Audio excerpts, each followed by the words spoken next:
President Trump returned to the White House. U.S. officials say F-18 Super Hornets from the flight deck of the USS Harry S. Truman were the vanguard of the strikes, along with Air Force fighter jets and drones. President Trump announcing the strikes just a few minutes ago on his Truth Social, saying, quote, today I have ordered the United States military to launch decisive and powerful military action against the Houthi terrorists in Yemen. They have waged an unrelenting campaign of piracy, violence, and terrorism against American and other ships, aircraft, and drones. Joe Biden's response was pathetically weak, so the unrestrained Houthis just kept going. And John, recall, it's just days after taking office, one of President Trump's first executive orders was redesignating the Houthis a foreign terrorist organization after the Biden administration removed them. The State Department made it official earlier this month, marking Houthi leaders ripe for assassination. The targets in today's strikes include air defense systems and missile and drone factories, and also include a strike against one of the Houthis' top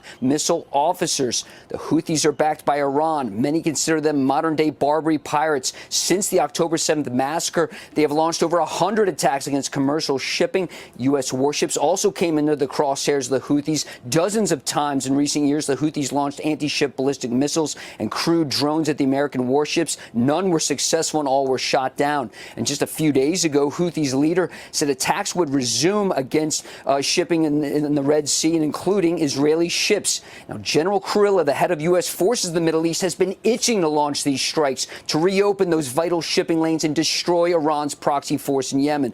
Kurilla ordered Truman, the U.S. Navy aircraft carrier, back to the Red Sea late last month to be prepared to launch these strikes, and those Super Hornets, as you can see there.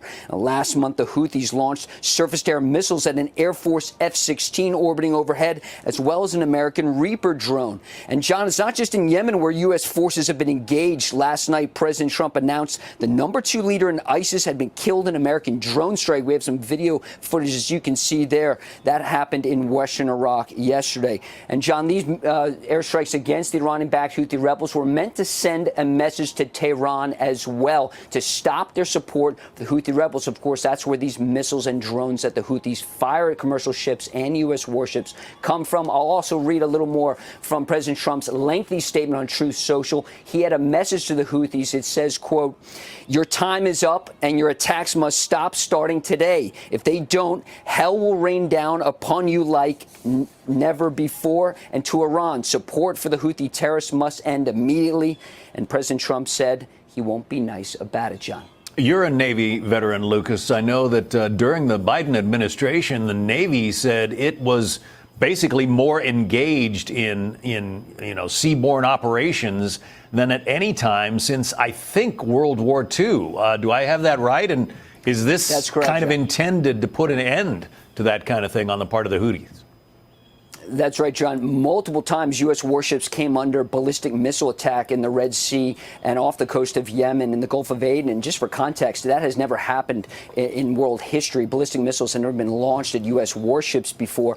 Thankfully, they were all shot down. But that was always a concern in the Pentagon. What if those missiles gets through? It was notable in President Biden, in his farewell address, he talked about U.S. forces not being engaged in combat. And if you looked at the Navy press release when the USS Dwight D. Eisenhower strike group returned from the Red Sea, they talked about hundreds of bombs being dropped against the Houthis, dozens of surface-to-air missiles from those Super Hornets shooting down those crewed drones that are flying overhead. There was also an issue of cost. You know, these interceptor missiles launched from the guided missile destroyers and cruisers in the strike group, John, those missiles cost millions of dollars, shooting down what were, in essence, flying lawnmowers launched from the Houthis, very crude drones, just, $50,000 or so in cost. And the fact that these shipping lanes, vital shipping lanes that are needed for commerce, for the oil trade, have been essentially shut down since the October 7th massacre, commercial ships having to take that long journey around Africa, certainly adding to the cost. So certainly there's an economic message here with these strikes against the Houthis today. And by the way, John, these strikes could go on